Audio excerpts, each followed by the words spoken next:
Welcome back to News 9. In honor of Veterans Day, we are cooking up something special in the studio. Sassy Mama joining us now, and you've got some great information about how the military has shaped some of the really common foods that we eat. Okay. You got a McRib up here. And let me tell you, trying to get a McRib at 9 a.m., not the easiest. Like, but thank you, McDonald's on Britain. So, everybody, I just have to share this with you. I have notes because this is actually a lot of science. Okay. Yes, processed foods gets a lot of bad rap, but it has been feeding our military for a very long time because they have to be shelf stable. It has to be transported. It has to stay there. And thank goodness for our cooks in the kitchens, in the commissaries, our quartermasters getting out there and asking for the things that their people need.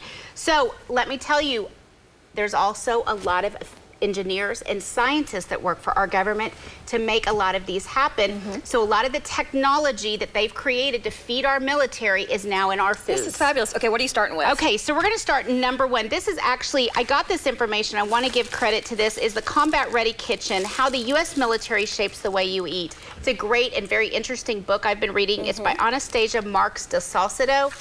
And it is, she really outlines how the food has come about. This is actually, a lot of this has been created at the Natick Soldier Research Center. Okay. So, Wonder Bread. Got it.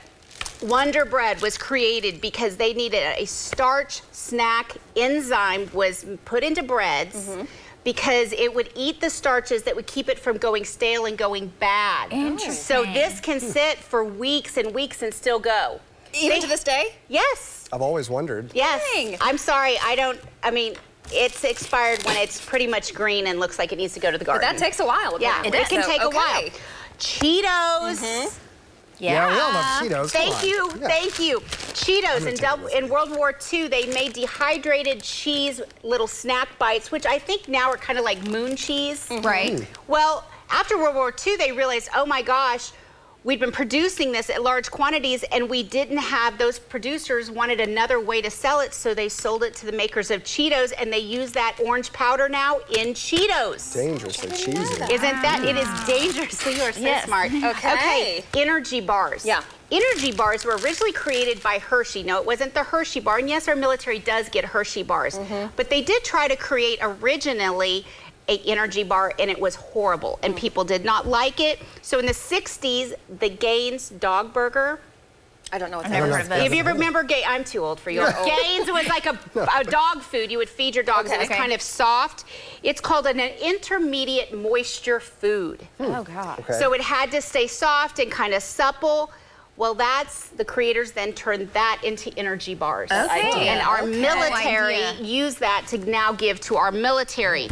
TV dinners. Yes, I did prepare you all dinner today, a London meal today. Steak TV dinner. This is a TV dinner. This was actually created and conceptualized during World War II for our bomber crews on long hauls. So when they were going a long way over Europe, they would heat these up, however they did it, and that's what the pilots would eat. Wow. To keep them in the sky and keep them going. Cling wrap, a quartermaster said he's so tired of cellophane. Cellophane allows moisture into something. It's a plastic wrap, but it and that was so counterproductive in the kitchens. Yeah, it kind of held it in. So they created saran wrap that doesn't allow moisture out. Oh, that's the difference. Okay. That's the difference. Cellophane and cling wrap are different. So that's very exciting, but the most exciting one is the McRib.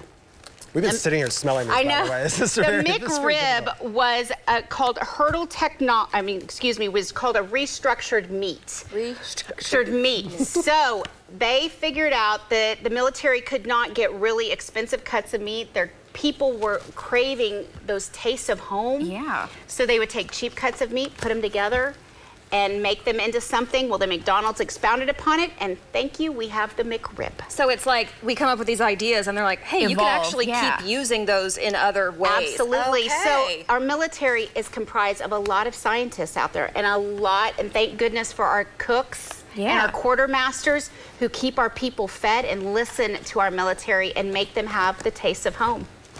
I'm gonna go ahead and eat that it. McRib. Isn't that interesting? I mean, I thought it was absolutely fascinating. It's very fascinating. My dad was a scientist for the military. Can we get a close-up on Colby's mouth? And so you need the scientists, guys. You do. I mean, it makes sense. They had to have the food preserved for a very long time. How is it? Does it taste like a rib?